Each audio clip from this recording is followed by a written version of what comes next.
Өткен апта соңында дүбірлі доп додасы өткен болатын. Республикалық бұқаралық ақпарат құралдарының өкілдері қатысқан байрақты бәсекеде Қызылорда қаласы әкімінің кубогы тігіліп, және 1 миллион теңге тартысқа салынған болатын. Нәтижесінде астаналық Қазмедиа командасы тұғыр биігінен көрінді.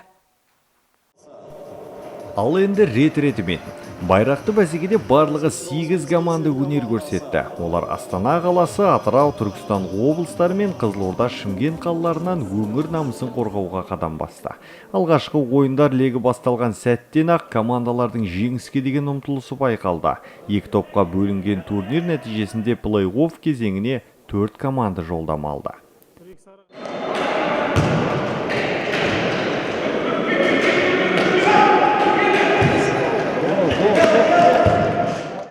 Өзара кездесуден кейін тартысты ойындар нәтижесінде жартылай финалға Қазмедиа және Каз365.kz командалары шықты. Ал үздік үштікке таласта Атырау мен Шымкент командалары өзара бақ сынасып, соңғы минутта есепті алға шығарып, Атырау командасы қоланы еншіледі.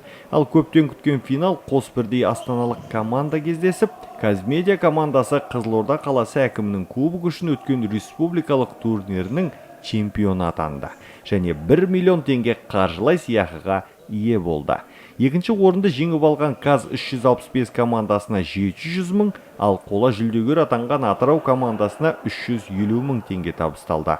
Онымен қоса жеңіс жолында қадамдары баспаған, бірақ үздік ойын өрнегін көрсеткен команда мүшелеріне де арнайы номинацияларда табысталды. Алдыңыздар Нағмет, Ержан Сүлейменов, Нұрымжан Тұрашев, Қызылорда қоғамдық телеарнасы.